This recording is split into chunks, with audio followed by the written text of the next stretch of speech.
السلام ورحمۃ اللہ۔ جی محترم، دیکھیے محرم قابل احترام مہینہ ہے، اور محرم کے تعلق سے میں نے آپ کو اپنی ایک تحریر، اپنا ایک مضمون ماہ محرم الحرام اور یوم عاشوراء کی حقیقت تفصیل کے طور پر آپ کو بھیج دیا ہے۔ آپ اس کو پڑھ بھی سکتے ہیں، قرآن حدیث کی روشنی میں مکمل طور پر اس میں وضاحت کی گئی ہے اور اسی طریقے سے بتایا گیا ہے۔ بنیادی طور پر یاد رکھیں کہ محرم کے تعلق سے صرف دو ہی چیزیں احادیث سے ثابت ہیں۔ حدیث میں جو ذکر ملتی ہیں صرف دو چیزیں، ایک تو محرم کے مہینے میں 9، 10 یا 10، 11 محرم الحرام کا روزہ رکھا جائے۔ اصل تو 10 محرم الحرام کا روزہ ہے، یوم عاشوراء کا روزہ ہے، لیکن آپ صلی اللہ علیہ وسلم نے یہودیوں کی مشابہت سے بچنے کے لیے یہ فرمایا تھا کہ ساتھ میں ایک روزہ ملا لیں، یا تو 9 کا ملا لیں، 9 محرم کا، یا 11 محرم کا ملا لیں۔ بہتر یہی ہے کہ 9، 10 کا رکھ لیں، لیکن اگر 9 کا نہ رکھ سکیں، 10 کا رکھنے کے بعد پھر 11 کا رکھ لیں، تو دونوں شکلیں جائز ہیں۔ تو 9، 10 کا بھی رکھ سکتے ہیں، 10، 11 کا بھی رکھ سکتے ہیں۔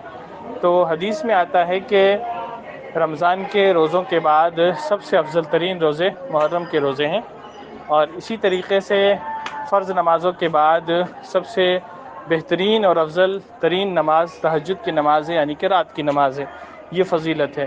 اور اسی طریقے سے محرم کے روزے کا یہ بھی ثواب ہے کہ ایک دن کا محرم کا روزہ 30 روزوں کے برابر ثواب عطا کیا جاتا ہے، حدیث سے ثابت ہے۔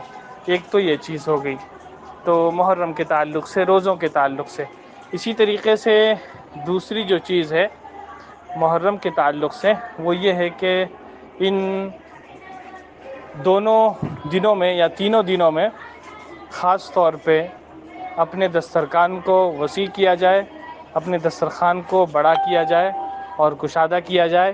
اس میں اچھے اچھے کھانے اور افضل ترین کھانے، ڈشیں منگوائی جائیں، اور خود بھی کھائیں اور اپنے بال بچوں کو، اولاد کو، اور اسی طریقے سے بیوی بال بچوں کو، اور اگر مناسب ہو، گنجائش ہو تو پڑوسیوں کو بھی دیا جائے۔ تو دسترخوان کو وسیع کرنے کی فضیلت ہے۔ اگر کوئی اس طریقے سے کرتا ہے تو پورے سال میں اس کا دسترخوان وسیع رہتا ہے، بڑا رہتا ہے، اور اسی طریقے سے اس کے کھانے میں برکتیں آتی رہتی ہیں اور رزق بڑھتا ہے، تو یہ فضیلت ملتی ہے۔ تو یہ دونوں چیزیں حدیث سے ثابت ہے محرم کے تعلق سے۔ اس کے علاوہ دوسری چیزیں جو آج کل خرافات اور بدعات ہیں، رسومات ہیں، ان سب چیزوں سے بچنا چاہیے۔ بس ان دو چیزوں پر عمل کر لیں، کافی ہے۔